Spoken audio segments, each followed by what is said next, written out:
Attention, attention, attention to all my real estate investors, especially my newbies, brand new beginning real estate investors. If you're sitting back saying, man, I wonder what is the best way to get started, you might be confused with maybe I should start wholesaling, maybe I should start house flipping, maybe I should just focus on buying brand new homes or maybe even build homes. If this sounds like you found the right video. Who am I? I'm Kareem Lewis, owner and founder of the Trinity Wealth Network. I'm also your trusted Houston realtor, the one that always keep it real with you, and also Sergeant Sales. And I'm back again with this hot topic talking about how to get started. Where should I get started with real estate investing? If you've seen some of my other videos, I kind of hit this topic a lot. And as always, it always come with a question that somebody asked me. And the other day, somebody asked me like, hey, I want to get started. I seen some of your videos. I heard you touch on a couple of things, but can you go a little bit deeper? I'm trying to see where should I start. So if this is you, before I get started, go ahead and like, share, subscribe. Help me, help you, help us. All right, let's get into it. How should you start as a real estate investor, right?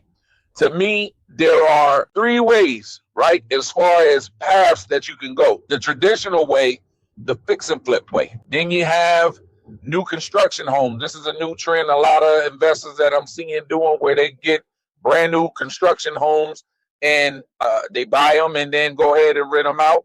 Likewise, I know you've seen from the videos online as well, people are building their homes. They're skipping the builders, becoming the builders themselves, and using this to either sell or rent out the properties. So which one should I choose? So, well, let me go ahead and break down each one by one to kind of give you the ins and outs, and maybe you can make a better decision for yourself. As always, if you're looking to buy real estate, you should always use a realtor. And I'm not saying that just because I'm a realtor. It makes sense, right? For example, if I'm sick, right, and I need medicine, I'm not going to go to a mechanic, right, because that don't make sense. The mechanic can't help me with my health.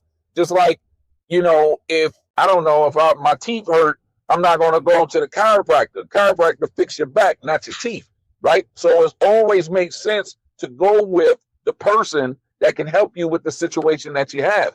And just because you might have purchased properties years ago, or however it go, if you're not knee deep, it's not your profession, it's not something that you're constantly studying, why not use a realtor, especially a realtor that seem like they know what they're talking about? You see my videos, you've been following me, subscribing, kind of sound like I know what I'm talking about, so hire me. Any of you, let's go into the topic of how should I get started? What should I pick, right? So let's talk about flipping houses, right? Which this is the traditional way, right? And flipping houses is you go usually off the MLS, right? And you find properties that's, in neighborhoods where, say, is good values as far as what homes are selling for. And you can find one at a cheaper price where, once you fix the home, once you sell the home, and the cost that the money that it takes to sell the home, that you make a profit. That's fix and flips, right? It's of course there's math to it, right? Which I'm not gonna go too deep into this video because we're just talking about the pros and the cons. So now the pros with flipping the house. With flipping the house, the profit margins can be there. If you pick the right property and you do everything right and everything happens right, the money is there, right? What's the cons to flipping the house? It's the unseen things that will get you. For example, let's just say, I'm going to give you an example from experience. Not my experience, but someone that I know that's dear to me, right? They went to flip a house, right? This is the third house they flipped. And prior to that, they flipped two homes, right? In the first two homes, everything went well, right? They found a home. They found a good price. The repairs, exactly what they thought the repairs was. Everything fit the budget. They was able to knock it out in time. So it didn't take long, and they was able to sell it and make a good profit, right? Home number one went that way. Home number two went that way. So, of course, they thought they had it down to a science, right? But home number 3, where again, using the same thinking that they had, all right, I'm going to 3, I only gonna need 20,000 to fix the home and I'm good. But when they was trying to do some things in the kitchen, they found out, one, the pipes was busted, rusted, foundation issues. They had to replace sheetrock. They had to do a whole bunch of stuff, HVAC work or whatever. Long story short, that 20,000 budget that they had, they wound up spending almost 100 grand. And when they sold the home, barely broke even, barely. So they actually took a loss, right? So with fix and flips, you never really know what you're getting, because a lot of times you don't have an inspection. You're not really even seeing the properties. A lot of times you're just bidding on something sight unseen. You might see the outside, you can see the specs of the house, the age and, expected wear and tear, things like that. But, it's a lot of risk reward when it comes to fix and flip, which because of that, that's why now a lot of investors, they looking more towards new construction homes, right? And so now when you talk about new construction, I'm talking about, a lot of investors, they're going to the D.R. Hortons, the Lennars, Village Builders, all these different home builders, commercial home builders, and they're just buying brand new homes and renting them out, right? And the big pro to that is, of course, it's a brand new building. I mean, a brand new construction home. It has a warranty. So if something goes bad, guess what? I'm under warranty. The home builder got to fix it. So when you think about renting and some things that happen normally, right? It could be because of normal wear and tear. It could be just because of something was missing with the inside the house when they was building it. You never know. But if I got a warranty, it covers, right? So to an investor, this seems like the greatest thing since sliced bread, right? You would think. But the thing that mostly catches new construction investors is the fact of the price, the monthly price. And what I mean is, a lot of times they go directly to the sales agent, which that's a no-no, right? Are you buying to invest or you buying just for yourself? Like you actually buying your home. You should never go to these places without a realtor to back you up. And the reason why I say that is because, again, the sales agent, they're nice, they're friendly, they say all the right things, but remember, they're getting paid by the builder. So if anything, they're going to always protect the builder's interest, right? Because the builder's interest is their interest because they're hired by the builder. So you need somebody that's going to defend you, look out for your best interest, and make sure that you sign in for the right amounts. So you always have a realtor. If you're in Houston, you better get me, especially you look at my videos all the time, right? Anywho, with new construction, the main thing, and I've said this before in some of my videos in the past, where with new construction, remember the price always, when you talk about taxes, always reflects on the property, talking about the land, right? So you're only paying about 20,000, 50,000, 60,000 worth of taxes, right? But then in 2 years later, it jumps up dramatically where you're paying an additional $500 to $1,000, because now when the tax assessors come, they're assessing the whole property, the land and the property. And as an investor, you don't get any tax breaks. Like here in Texas, we have the homestead exemption where regular homeowners, they can get up to 100 grand removed from the tax assessment, which will bring down their taxes. And they just passed some new laws to help us out a little bit more. As a resident, as you living in your home, your property, you can get that. But as a investor, you don't get that. And a lot of times people forget this. So now you're getting this new home, you got a price already, because of when you look at the mortgage and the prices, you got to make sure, first of all, whatever you pay in a month, it matches what the market, the rental market is asking for. And a lot of times, again, people buy homes as an investor without a realtor, and they get jerked. So now you're already paying, what you're paying is the market value. So you're not making no money. You got a new property, you're not making no money, or you actually losing money. Then you got to remember, within a year or so, taxes going to go up, so your mortgage is going to go up because of taxes.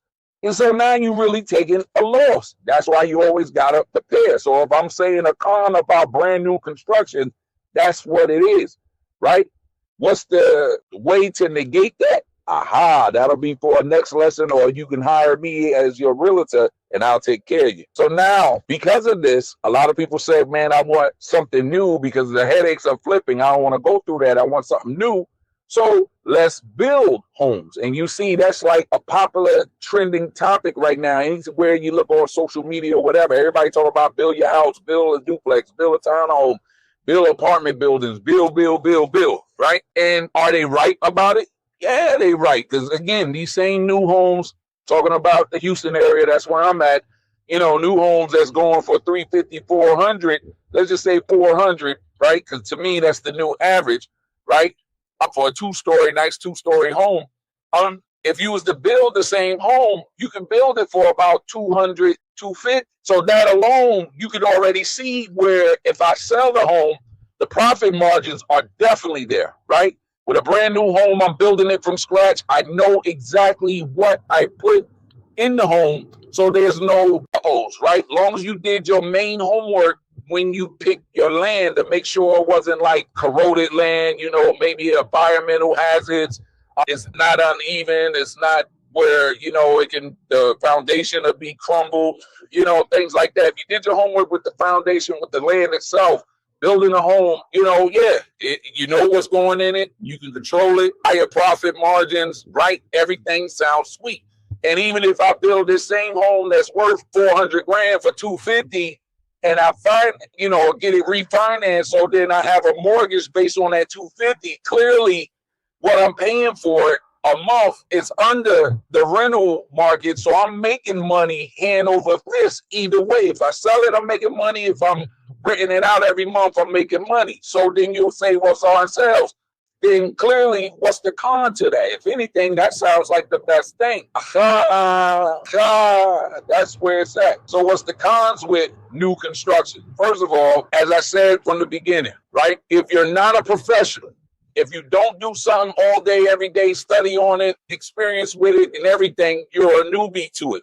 If you're a newbie to it, that means you are going to make newbie mistakes. So when it comes to building a house, it's more than just, it's not like Legos that you put together, as a kid, or the model homes.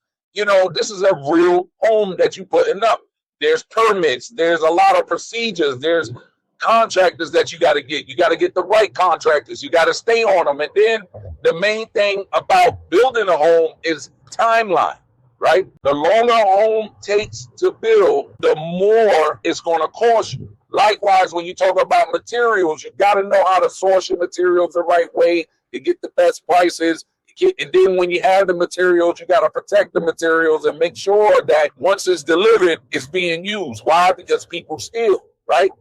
At these construction sites, one of the biggest loss of money is theft, where people come at night, they steal, because the house is still open, it's unsecure. And unless you got security out there, things like that, people stealing. So if you're leaving a bunch of materials out, people stealing it, that's loss of money, right? Now, let's just say you build a house on time, you got your permits, everything is right? Wrong. So now you talk about competition. Let's just say you build a house. You have your house and you can sell it for 400 grand, just like the big boys do, right? The difference between you and the big boys is somebody will have to get financing, right? And they're going to pay the market rent. With these big homes, these builders, because they got money behind them and the way that they do with their in-house lending, right? Which I'm not going to go deep into it, but they can buy bulk packages where that's how come they can offer 3.9 up to 5.9, which is way lower than what the current interest rate is. They're blowing you out. So why would somebody buy from you?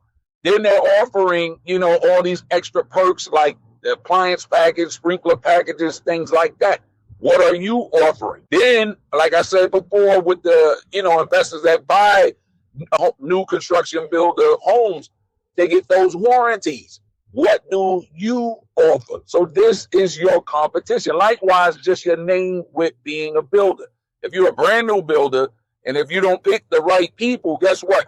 A house might look good at the beginning, but after a year of somebody living in it, they're going to tell you straight up if you did a good job or not. Within that first year, so many of these new construction homes, they have cracks, they have failures, they have foundation issues. They got a lot of things. and you really find out how crappy the house was built. And you don't want to be known as the crappy house builder. Nobody does, really, because that's the death of your business, right? And name is so important. So is it good to do it? It's good to do it as long as you do it the right way. How you do it the right way?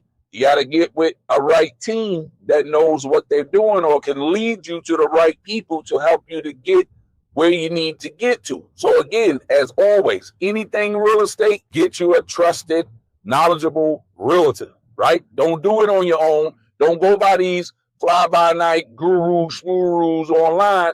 Get you a true professional that knows what they're doing, what they're talking about, and they're licensed and bonded. That's key. Because if they just on Facebook Marketplace or Craigslist talking about, them sideshow bobs, I get you fixed up for a 6-pack and $2. You know what I'm saying? It might sound cheap, it might sound good, but everything that's cheap, you already know it ain't good for you. So listen, on that note, go ahead and leave your comments. Make sure you follow, subscribe. If you have any questions, anything else about investments, investing, listen, send the comments. I'll make videos about it.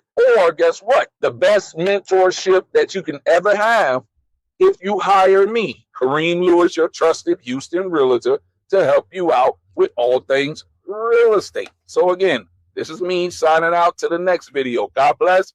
Have